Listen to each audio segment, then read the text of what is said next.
Okay, now we'll start the third question. So let's see that. If the flow and fluid properties at a given location does not change with the time, flow is called. So what is that? Uniform, non-uniform, steady or unsteady. So let's see this. So actually there are different types of flows we have studied. So let's see. So this is a flow area. Okay, so there is a channel is flowing in this direction. Okay, now so this is the flow direction, that is the flow direction of a particular channel. Now if you carefully observe, now I am fixing one point. What is that? I am fixing its location. So this is a location called 1 1. I am giving this is section or this is a location, whatever you call you can. So దీని యొక్క location ని fix చేసేసాను. అయితే ఇక్కడ location fix చేసినప్పుడు ఇక్కడ depth ఎంత ఉంది d, ఇక్కడ డిశ్చార్జ్ ఎంత ఉంది d, ఓకే, ఇక్కడ వెలాసిటీ ఎంత ఉంది v అనేవి డెప్త్, డిశ్చార్జ్, వెలాసిటీ ఇవి మూడు అనేవి నేనేం చేశాను, నా దగ్గర ఒక పర్టికులర్ స్టాప్ వాచ్ ఉంది. సో స్టాప్ వాచ్ యూజ్ చేసి ఇదే పాయింట్ దగ్గర, ఇదే హైట్లో, ఇదే లొకేషన్ దగ్గర నేను T time T1, T2, T3 etcetera.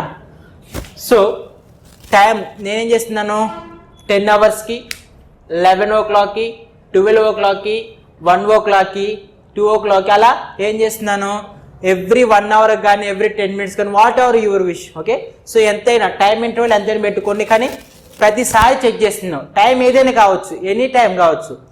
ఇదే పాయింట్ దగ్గర, ఇదే లొకేషన్ దగ్గర, ఏ టైం దగ్గర అయినా సరే ఇదే వాల్యూస్ ఉన్నాయి అనుకోండి, దాన్ని స్టడీ ఫ్లో అంటారు. ఏమంటారు? Study flow. Study flow is nothing but A type of flow at particular location. The fluid properties or flow properties, that is depth, discharge, velocity, does not change with the time. Then that flow is called steady flow. Now, so steady flow is nothing but at particular location, at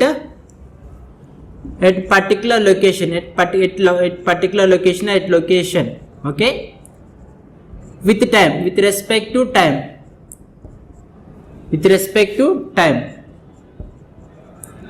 no change. With respect to time, no change. Okay, no change in depth or discharge velocity. If they are changing, unsteady flow, where at particular location, with respect to time, they will change. అంటే ఏంటి, నువ్వు 10 o'clock వెళ్ళావు, 10 o'clock వెళ్ళి ఇదే location దగ్గర నువ్వు depth measure చేసావు. Depth flow depth ఎంత ఉంది, 1 meter ఉంది. నువ్వు 11 o'clock వెళ్ళి మెజర్ చేసావు, ఇప్పుడు ఎంత ఉండదు, అప్పుడు 10 meters ఉండదు. ఓకే, అప్పుడు 1 meter ఉండదు, అప్పుడు 1.2 meters ఉండొచ్చు, లేకపోతే 0.9, 0.8 సంథింగ్, బట్ 1 meter అయితే ఉండదు. సో అలా చేంజ్ అవుతుంది. ఆ ఫ్లోని ఏమంటాము, unsteady flow. There are 2 other types also there. What is that? Uniform flow. So ఇప్పటిదాకా మనం స్టడీ ఫ్లో, అన్స్టడీ అంటే మనకు ఒక డిఫరెంట్ ఒపీనియన్ ఉండేది. నౌ ఇప్పుడు ఒకటి క్లారిటీ వచ్చేసింది. Now what is uniform flow?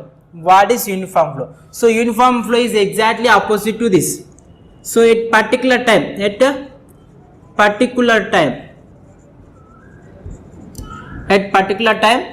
at any location, that you should remember. So what is mean by that? So if there is a flow, okay, there was a flow and this flow is like this, okay, this is the top, this is the surface also. Now the time is 10 a.m. Now you went to the flow location.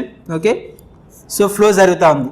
No ఇక్కడ measure చేసావు D1, ఇక్కడ measure చేసావు D2, ఇక్కడ measure చేసావు D3. So uniform flow ఏం చెప్తుందంటే నీ time అనేది ఫిక్స్డ్ ఉండాలి.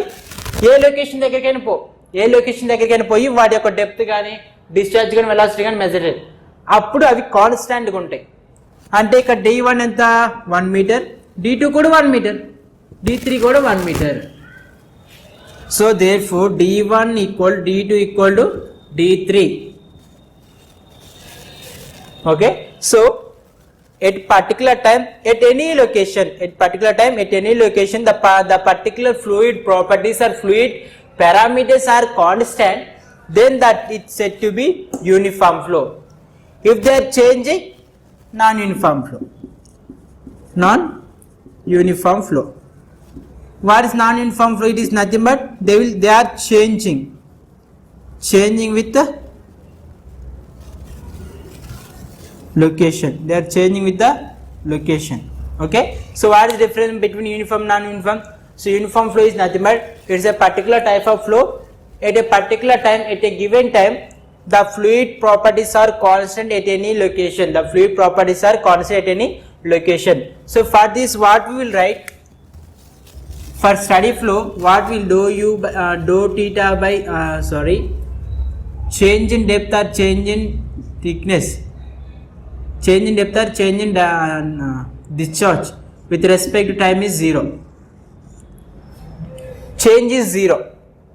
Okay, that's why this is steady flow. We can represent like this also. Change in depth with respect to time is 0. Okay, now there are some other type. What are they? They are rotational. They are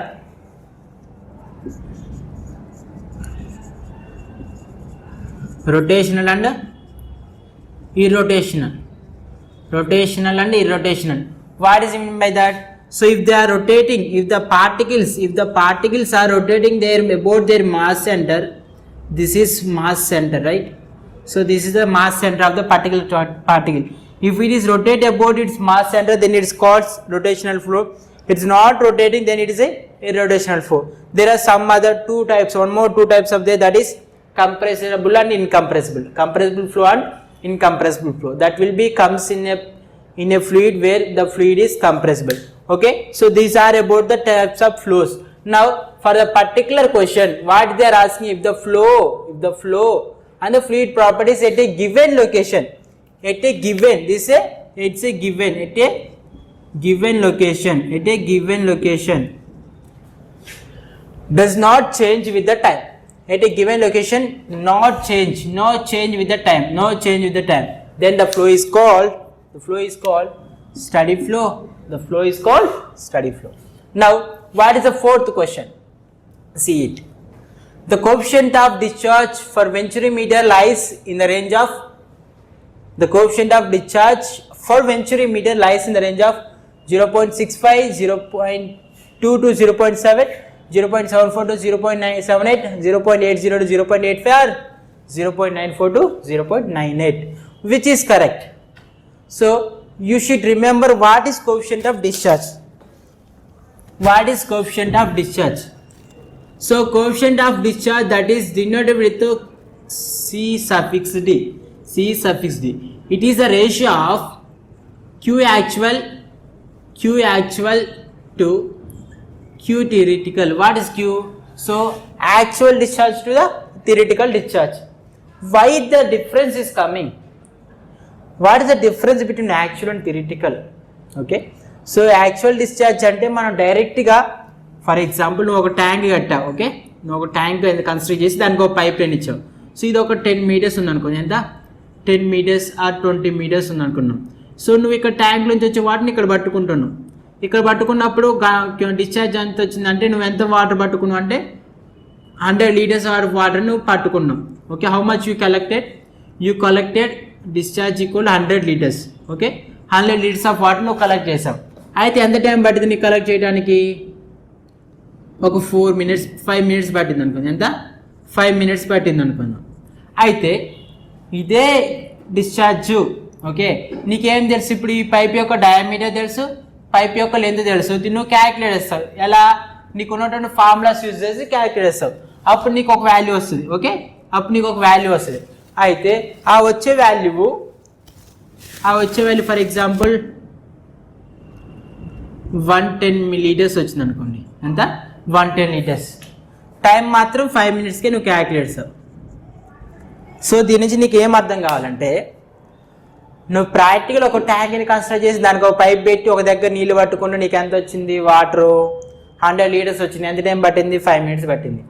దీన్నే నువ్వు formulas use చేసి pen paper use చేసి calculate చేసి నీకు 110 liters వచ్చినట్టు తెలిసింది. But difference ఎక్కడ వచ్చింది అంటే లాసెస్. ఏంటి డిఫరెన్స్ ఎక్కడ వచ్చింది? లాసెస్. సో పైప్ ఫ్లోలో మనకి మేజర్గా కొన్ని లాసెస్ ఉంటాయి, అంటే major losses, minor losses. So ఈ లాసెస్ ఏది అకాంప్లిష్ చేస్తుంది అంటే సిడి. సో సిడి ఎందుకు యూజ్ అవుతుంది అంటే ఎంత పర్సెంటేజ్ ఆఫ్ లాస్ అనేది మనకి ఆ పైప్లో జరుగుతుందని చెప్పే టర్మే CD. CD is nothing but coefficient of discharge. Okay, coefficient of discharge. Now what is this venturi meter? How it will be? How this venturi meter looks like? So why we use venturi meter? So we have two instruments used to we have two instruments that will be used for flow measurement. What flow measurement? What are they? Flow measurement. What are they? That is, so they are, one is venturi meter, and the second one is orifice meter. So how venturi meter will look like? Why we will use these two things? To measure the discharge. Okay, to measure the discharge. Now how the venturi meter will look like? So venturi meter will look like, so ఇది ఒక మనకు వెళ్తున్న pipe. Okay, ఇది ఒక pipe flow, ఇది ఒక pipe. Okay, మనం ఏం చేస్తాం, మధ్య ఒక కట్ చేస్తాం, కొంతవరకు కట్ చేసేసాం. కట్ చేసేసి ఇక్కడ వెంచర్ మీటర్ మనం ఫిక్స్ చేస్తున్నాం.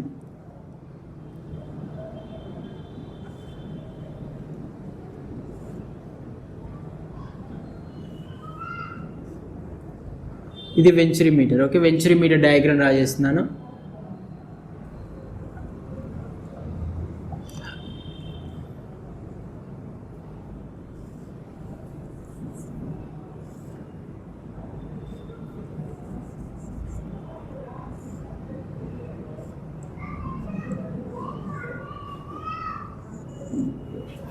So what is the venturi meter diagram? So this is a venturi meter diagram.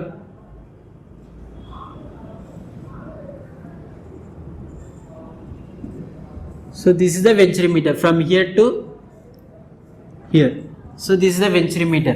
Okay, then what is the use of this venturi meter? Is to measure the discharge. How it will measure discharge? Whether it will give direct value? No, it won't give direct value. So it has three parts. This is convergent, this is divergent, and the middle one is throat. This is throat. What is the length of this throat? D. That is nothing but diameter of the throat, that is small d. Okay, small d. Now this angle is 20 degrees plus or minus 1 degree, and this angle is in between 5 degrees to 15 degrees. This angle is in the between 5 degrees to 15 degrees. Now what is our aim? So if you see carefully, actually water is flowing through this pipe initially, and then so after flow started, so the flow is initially like this inside the pipe, then after that flow starts converging throughout, then it is traveled with the same size for some distance, then it will start diverging, So if you carefully observe this, there is a change in pressure. What? There is a change in pressure, change in velocity. So మనం చూసినట్లయితే సడన్గా ఇంత diameter ఉన్నటువంటి flow అనేది ఈ డయామీటర్కి మనం reduce చేసినప్పుడు ఏం చేంజ్ వస్తుంది? వెలాసిటీ అనేది, ఫ్లో యొక్క వెలాసిటీ అనేది పెరిగిపోద్ది, స్పీడ్ అయిపోద్ది. అవునా? సో ఈ ప్రెషర్ డిఫరెన్స్ని క్రియేట్ చేసి మనం బెర్నౌలీస్ ఫార్ములా యూజ్ చేసి మనం డిశ్చార్జ్ ఫైండ్ అవుట్ చేస్తాం. సో ఇక్కడ ఇది సెక్షన్ 1.1, ఇది సెక్షన్ 2 ఎక్కడెక్కడ పైప్ యొక్క ఇనిషియల్ సెక్షన్కి మరియు థ్రోట్కి మధ్య మనం 2 సెక్షన్స్ ఫామ్ చేసి బెర్నౌల్లీస్ ఈక్వేషన్ యూజ్ చేసి మనం ఫైండ్ అవుట్ చేస్తాం. ఓకే, సో ఇక్కడ మనకు ఒక ఫార్ములా యూజ్ అవుతుంది main. The pressure difference section 1 and 2 is given by P1 by rho or gamma. Okay, P1 by gamma plus V1 square by 2Z plus Z1 equal to P2 by rho plus V2 square by 2Z plus Z2 plus HL. HL is nothing but head loss. HL is nothing but head loss. So this is the Bernoulli's equation. Okay, now let's keep it like this. దాని అట్లనే వదిలేయండి. Now మన discussion ఏంటి, దీని యొక్క discharge value కావాలి, CD యొక్క value కావాలి. అయితే ఇక్కడ అబ్జర్వ్ చేసినట్లయితే మనం పూర్తిగా సడన్గా ఫ్లోని ఆపేస్తున్నామా, చిన్నగా ఇంత సైజు ఉన్న ఫ్లోని చిన్నగా తగ్గించుకుంటూ వచ్చేస్తున్నాం, రైట్. సో ఇంత సైజు ఉన్న ఫ్లోని చిన్నగా తగ్గిస్తున్నాం, కానీ మనం సడన్గా ఇక్కడ ఉన్నదాన్ని సడన్ ఇంతవరకు తగ్గించలేదు అంటే ఫ్లో అనేది కరెక్ట్నే డైవర్స్ అవుతుంది, కానీ ఎక్కడో కొంచెం లాస్ జరుగుతుంది.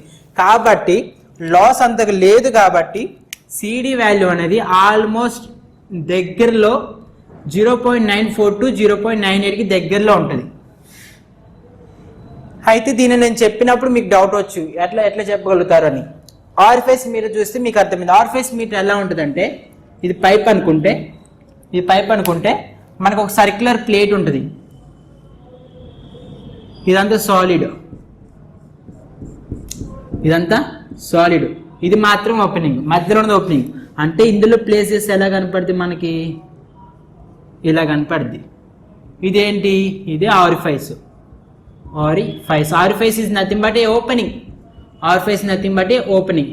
ఓకే, దాన్ని ఆరిఫైస్ మీటర్ అంటే ఏం ఒక సింగిల్ ప్లేట్ మనం ఇన్సర్ట్ చేస్తాం. మరి ఇన్సర్ట్ చేయడం వల్ల ఏం జరుగుతుంది, వాటర్ అప్పటిదాకా వచ్చి వాటర్ సడన్గా ఇందులోకి డైవర్స్ అవ్వాల్సి వస్తుంది, అందులోకి కన్వర్జెంట్ అవుతుంది, ఎట్లా ఫ్లో అవుతుంది. ఇక్కడ ఏం జరుగుతుంది, కొంచెం ఎక్కువ లాసెస్ జరుగుతాయి ఇక్కడ. ఎందుకు, సడన్గా ఇంత పెద్ద మనిషిని సడన్గా ఇంత చిన్న హోల్ నుంచి పంపిన ఎట్లా సాధ్యమైంది, పోదు. అది వాటర్ కాబట్టి పోతుంది, అదే మనిషి ఎట్లా పోరు. సో అలానే డిఫికల్టీస్ ఎక్కువ ఉంటాయి ఇందులో ఆర్ఫేస్ మీటర్లో. అందుకోసమనే ఆర్ఫేస్ మీటర్ యొక్క సిడి రేంజ్ వచ్చేసి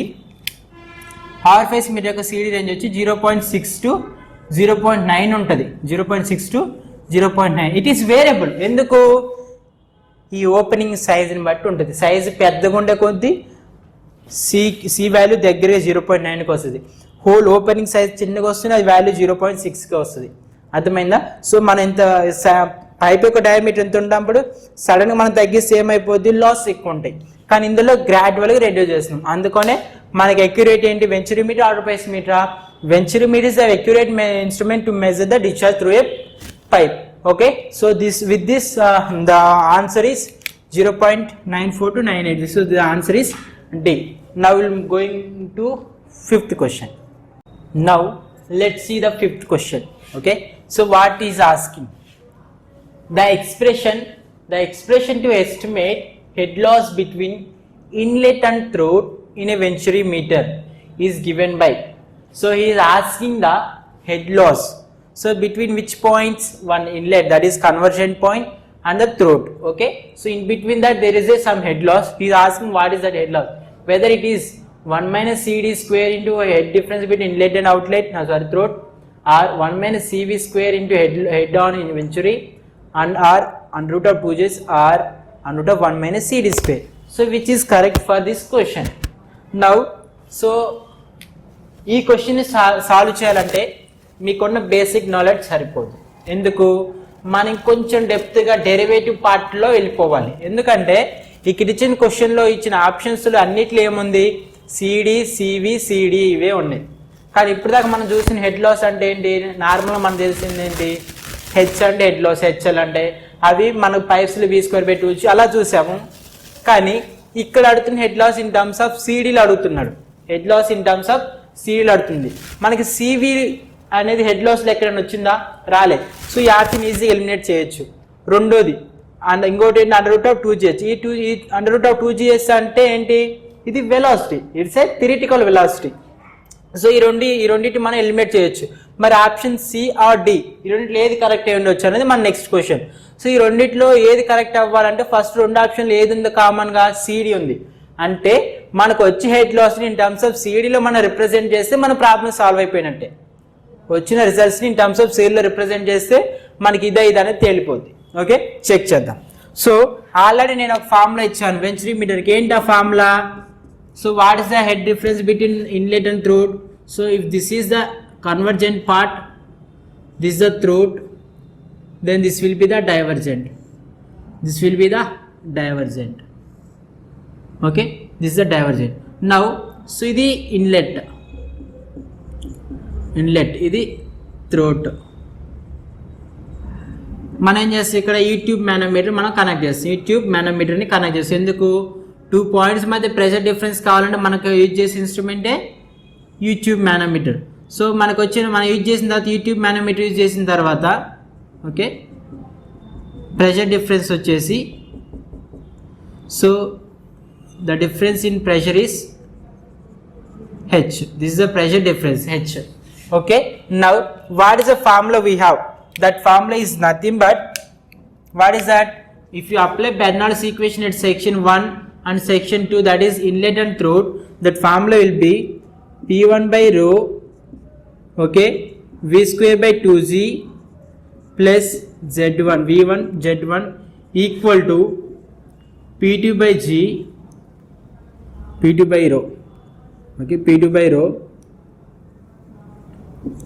plus v2 square by 2z plus z2 plus what we have to write? Head loss.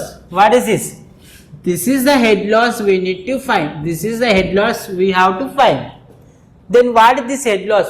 Head loss is nothing but head loss between inlet and throat. Inlet. So ఎప్పుడైతే liquid అనేది flow అనేది ఇక్కడికి వచ్చిందో, fluid ఎక్కువైతే ఇక్కడ దాకా వచ్చిందో, ఇక్కడ నుంచి ఫ్లూయిడ్ థ్రోట్ రీచ్ అయ్యే లోపల ఈ కన్వర్జెంట్ పోర్షన్ వల్ల కొంత వాటర్ అనేది లాస్ అవుతున్నాం. ఆ లాస్ ఎంత? సో అదే హెచ్ఎల్. ఓకే, హెచ్ఎల్ ఎలా ఫైండ్ అవుట్ చేయాలి? సో హెచ్ఎల్ ఫైండ్ అవుట్ చేయాలంటే P minus rho G is nothing but H. P1 minus rho minus P2 by rho is nothing but H. So దీన్ని తీసుకొస్తే మనం H minus HL equal to ఈ టర్మ్ని so రెండు ఒకే హైట్లో. మనం ఒకవేళ డేటమ్ సెంటర్ పాయింట్ అనుకుంటే ఓకే, ఇది సెంటర్ లైన్, ఇది మనకు డేటమ్ అనుకుంటే Z1 Z2 రెండు ఎలిమినేట్ అయిపోతాయి. ఏంటి datum? It's centre line. Pipe line యొక్క సెంటర్ లైన్ డేటమ్ అనుకుంటే Z1 Z2 ఎలిమినేట్ అయిపోతుంది. నౌ రిమైనింగ్ మీన్ టర్మ్ ఏంటి? V2 square by 2c and V1 square by 2c. So V1 ఇటు తీసుకెళ్తే V2 square by 2c minus V1 square by 2c. So 2cని common తీస్తే 1 by 2c V2 square minus V1 square. So how to write V2 and V1 in terms of discharge? If you write these two terms in terms of discharge, so దీన్ని ఇలానే రాస్తాం. H minus HL equal to 1 by 2z. So Q2 is not, V2 అంటే ఏంటి? Inlet దగ్గర ఉన్న velocity V2. V1 అంటే V1 అంటే inlet దగ్గర ఉన్న వెలాసిటీ, V2 అంటే థ్రోట్ దగ్గర ఉన్న velocity. Velocity is nothing but discharge by area. So Q square by, so I am representing with a small a2 square minus Q square by a1 square. So here, so discharge is common, right? Discharge is same through the inlet and throat. So మనం ఎంతైతే water flow చేసి పంపిస్తున్నా అంత water inlet నుంచి throat నుంచి పోతూనే ఉంది. ఎక్కడ ఆగట్లే, ఎక్కడ తగ్గట్లే, పెరట్లా. Okay, discharge common. అయితే ఇప్పుడు దీన్ని సింప్లిఫై చేస్తే క్యూని కామన్ తీస్తే ఏమవుద్ది? Q square by 2g equal to, so ఇది 1 by a2 square minus 1 by a1 square. దీన్ని సింప్లిఫై చేస్తే ఏమైంది? a1 into a2 by a2 square minus a1 square. Okay, now finally in terms of q equal to it's written as a1 a2 under root of 2z into h minus hl by under root of a1 square minus a2 square. So if you take this one these terms to the left, okay, if you simplify this term, then if you take out the square, you will get q equal to this value, q equal to this one. Now we have one more formula for q. This q is nothing but q actual. So ఇది q అనేది q actual. మన q actual కొన్న formula ఏంటి? q actual కొన్న formula ఏంటి? a1 a2 cd root 2gh by under root of a1 square minus a2 square మనకున్న formula ఇది, అవునా? సో నా ఈ రెండింటిని ఈక్వేట్ చేయండి. దీన్ని రెండింటిని ఈక్వేట్ చేస్తే a1 a2 a1 a2 a1 a2 a2 these two things are cancel. So remaining మన మిగిలిన టర్మ్ ఏంటి? ఈ టర్మ్. సో ఆ రెండింటిని ఈక్వేట్ చేద్దాం. ఆ రెండింటిని ఈక్వేట్ చేస్తే ఏమవుతుంది? సో ఇక్కడ చేద్దాం. సో ఆ రెండింటిని ఈక్వేట్ చేద్దాం. Now then under root of 2gh equal to cd into under root of h minus hl equal to cd into under root of 2gh. So root of 2g also cancel. Now మీరేంటంటే ఈ term route ఉంటుంది, ఈ term route ఉంటుంది. cd equal to under root of h minus hl by h minus hl by h. మనకు కావాల్సింది ఏంటి? Already question mark పెట్టాము. ఏంటి? hl. మనకు కావాల్సింది hl కావాలంటే ఈ స్క్వేర్ని పంపించండి, రూట్ని పంపిస్తే cd square. So h by h 1, hl by h. మనకు కావాల్సింది ఏంటి? hl కదా. సో ఈ టూ టర్మ్స్ కూడా ఈ hlని ఇటు తీసుకురండి.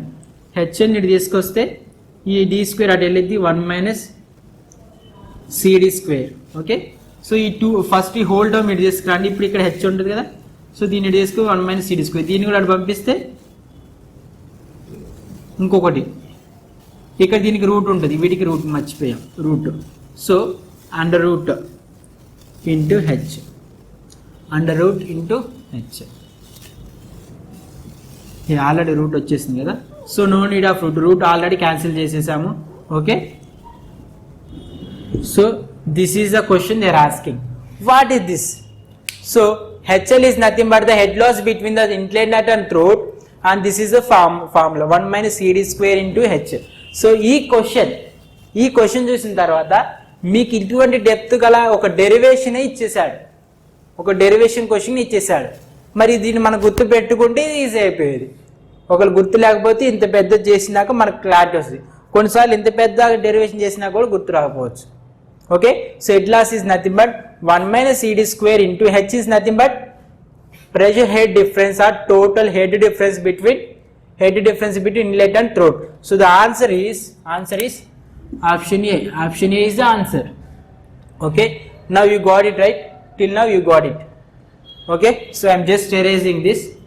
Okay, so the cd will be, if you simplify these two terms, this term, you will get cd. Okay, I am just erasing it. Now so cd equal to and hl equal to 1 minus cd square into h. So this is the answer. Now let's see the sixth question. The result of triangle notch is more accurate than rectangular notch. A results of అంటే మనకు triangle notch ఉన్నది, triangular notch ఉంది, rectangular notch ఉంది. అయితే triangle notch యొక్క results అనేవి rectangular notch యొక్క results కంటే అక్యురేట్గా ఉంటాయి అంట. రీజన్ ఏమై ఉండొచ్చు? ఆ రీజను లో టు హై డిశ్చార్జ్ మెజర్ చేసినప్పుడు ట్రయాంగులర్ నాచ్తో లో టు హై డిశ్చార్జ్ మెజర్ చేసినప్పుడు రెక్టాంగులర్ నాచ్ కంటే మంచి రిజల్ట్స్ ఇస్తుందా, లేకపోతే హై డిశ్చార్జ్ మెజర్ చేసినప్పుడు మంచి రిజల్ట్స్ ఇస్తుందా, లో మీడియం డిశ్చార్జ్ మెజర్ చేసినప్పుడు మంచి రిజల్ట్స్ ఇస్తుందా, లో డిశ్చార్జ్ మెజర్ చేసినప్పుడు మంచి రిజల్ట్స్ ఇస్తుందా ట్రయాంగులర్ నాచ్ అనేది క్వశ్చన్. ఓకే, మనం రెండింటిని కంపేర్ చేద్దాం. Okay, so the question, the sixth question solution will be, so this is a triangular notch. This is a triangular notch. Okay, you are able to see it, right? So this is a triangular notch. This is a triangular notch, and this is the rectangular notch. You already studied what is notch and wear, right? So this will be used in a canals to measure the discharge. To measure discharge we will be using notches, and the vias will be used in a some big canals and some small rivers. Okay, so these two are given. This is a triangular notch, this is a rectangular notch. What is the discharge formula for triangular notch? That is 8 by 15. Tell me. 8 by 15 CD. Okay, CD tan theta h power 5 by 2. CD tan theta h power 5 by 2. For triangular, for rectangular notch, Q equal to 3 by 2 CD root 2G h power 3 by 2. This is 2 by 3, right? This is 2 by 3. And this will be here also 2G. So CD root 2G h power 5 by 2, okay, into tan theta. So now if you see this one, then how we will calculate this? Okay, how we will calculate this? This will be calculated by using two things, right? So how to say this one? If you observe that in discharge formula అన్ని terms ని equal values పెట్టండి. Discharge ఫార్ములాలో అన్ని values equal పెట్టండి except H value దీనికి difference పెట్టండి. H value దానికి దీనికి difference పెట్టేద్దాం. సిడి వాల్యూ సేమ్ రెండిటికి, జీ వాల్యూ సేమ్ రెండిటికి. ఓకే, ఓన్లీ హెచ్ వాల్యూ మనం కూడా మారుస్తున్నాం. అయితే ఇక హెచ్ వాల్యూ ఒక్కటే మారుద్దాం. ఓకే, అయితే ఈ అన్ని వాల్యూస్ సేమ్ ఉన్నప్పుడు హెచ్ వాల్యూ ఇది 1 సెంటీమీటర్ పెట్టాను, దీనికి కూడా H2 వాల్యూ 1 సెంటీమీటర్ పెట్టాను. ఓకే, అయితే ఏం జరుగుతుంది ఇలాంటి సిచ్యువేషన్లో అంటే ఏం జరుగుతుంది, మనకి ఇది మెజర్ చేస్తున్నప్పుడు ఇది 1 సెంటీమీటర్ అంటే ఎంత, ఇది 1 సెంటీమీటర్. రెక్టాంగులర్ నాచ్ మీద 1 సెంటీమీటర్ ఎంత, ఇది. ఒక క్వశ్చన్ వేస్తుంది, ఆన్సర్ చెప్పండి. ఇప్పుడు ఎక్కువ డిశ్చార్జ్ ఏది మెజర్ చేస్తుంది, ఇంకొక వేలో అడుగుదాం. చాలా తక్కువ డిశ్చార్జ్ కూడా మెజర్ చేయగలిగే నాచ్ ఏది, ట్రయాంగులర్ నాచ్. అంటే ఆన్సర్ వచ్చేసింది. ఆన్సర్ ఏంటంటే ట్రయాంగులర్ నాచ్ యూజ్ చేసి మనం చాలా లో డిశ్చార్జెస్ కూడా మెజర్ చేయొచ్చు. అదే లో డిశ్చార్జెస్ రెక్టాంగులర్ నాచ్తో మనకు పాసిబుల్ అవుతాయా, కావు. ఎందుకంటే లెంత్ అనేది చాలా ఉంది. సో ఈ 1 సెంటీమీటర్ ఇంటూ ఇది, ఫర్ ఎగ్జాంపుల్ ఇది ఒక 5 మీటర్స్ ఉంది అనుకుందాం, 5 మీటర్స్. అప్పుడు ఎంత ఉంటుంది, so nearly 5 into 1 5, right? So by 100 0.05 metre square area, అంత పెద్ద ఏరియా. కానీ ఇక్కడ చాలా తక్కువ ఏరియా. అయితే ఇక్కడ మనం మెజర్ చేస్తున్న డిశ్చార్జ్ వెరీ వెరీ లో, కానీ ఇక్కడ మెజర్ చేస్తున్న డిశ్చార్జ్ వెరీ హై. అంటే ట్రయాంగిల్ నాట్ యూజ్ చేసి మనం లో డిశ్చార్జెస్ కూడా మెజర్ చేయొచ్చు. ఎలా, అక్యురేట్గా. అదే లో డిశ్చార్జెస్ రెక్టాంగిల్ నాట్స్ మెజర్ చేయగలుగుతాం, అక్యురేట్గా చేయలేం. Because of broad crest length అనేది చాలా ఉంది, కానీ ట్రయాంగులర్కి క్రెస్ట్ లెంత్ అనేది very very small. That is the reason for triangular notch. The triangular notch is very accurate to measure low discharges. The answer will be this one. The answer will be that one. So these are the two formulas you have to be remember. Okay. So ఈ రెండు question నుంచి ఈ రెండు ఫార్ములాని చూడు question అడిగే అవకాశం ఉంది. ఎలా అంటే ఒకవేళ క్వశ్చన్ ఫ్యూచర్ ఇవ్వాలనుకుంటే క్యూకి హెడ్కి మధ్య ప్రపోర్షనాలిటీ గురించి అడగవచ్చు. దీని యొక్క directly proportional to H power 5/2 ఇవ్వచ్చు, హెచ్ పవర్ 3/2 ఇవ్వచ్చు, హెచ్ పవర్ 8/15 ఇవ్వచ్చు, హెచ్ పవర్ 5/18 ఇవ్వచ్చు. సో క్వశ్చన్లో ఈ రెండింటి మధ్య రిలేషన్లో ఏది కరెక్ట్ అని కూడా అడగవచ్చు. సో ఇందులో అడగవచ్చు, అలానే ఇందులో కూడా హెచ్ పవర్ అనేది దేనికి డైరెక్ట్, క్యూ అనేది హెచ్కి ఏ ప్రపోర్షనాలిటీలో ఉంటుంది, H power 3/2, H power 2/3, H power 5/2, H power 2/5. So ఏదైనా కూడా అడగవచ్చు. ఇవి కూడా ఈ ఫార్ములాస్ కూడా మనం బేసిక్ ఫార్ములాస్ కాబట్టి వీటిని గుర్తుపెట్టుకోవాలి. Okay, directly discharge is directly proportional to H power 5/2. ఇంకొంచెం డెప్త్ ఇంక్రీజ్ చేయాలనుకున్నాడు, క్వశ్చన్ డెప్త్ ఇంకా ఇంక్రీజ్ చేయాలని అనుకోండి, ఎలా మనకు డిశ్చార్జ్ Q1 డిశ్చార్జ్ ఇస్తాడు, అప్పుడు హెడ్ ఇస్తాడు, తర్వాత Q2 డిశ్చార్జ్ ఉంటాడు, అప్పుడు హెడ్ ఎంత, అప్పుడున్న హెడ్ ఎంత. సో Q1 Q2 ఇచ్చాడు, H1 ఇచ్చాడు, H2 అడుగుతున్నాడు. ఎలా ఫైండ్ అవుట్ చేస్తాం, ఈ రిలేషన్ యూజ్ చేసి మనం ఫైండ్ అవుట్ చేస్తాం. ఈ రిలేషన్ బట్టి ఏం చెప్పొచ్చు మనం, Q/H⁴/2 H1 = Q2/H2⁴/2. సో ఇలా ఫార్ములేట్ చేసి Q1 Q2 H1 సబ్స్టిట్యూట్ చేసి H2 వాల్యూ ఫైండ్ అవుట్ చేస్తాం. సో ఈ విధంగా క్వశ్చన్స్ అనేవి ఎలానైనా అడగవచ్చు. ఇంకొకటి క్లాస్ రూమ్ యొక్క క్యాలిక్యులేషన్తో పాటు, క్లాస్ రూమ్ యొక్క ఫార్ములాస్తో పాటు ఈ విధమైన వేలో కూడా మనం థింక్ చేయాలి. ఓకే, ఈ విధమైన వేలో కూడా థింక్ చేయాలి. Now we are moving to the next question.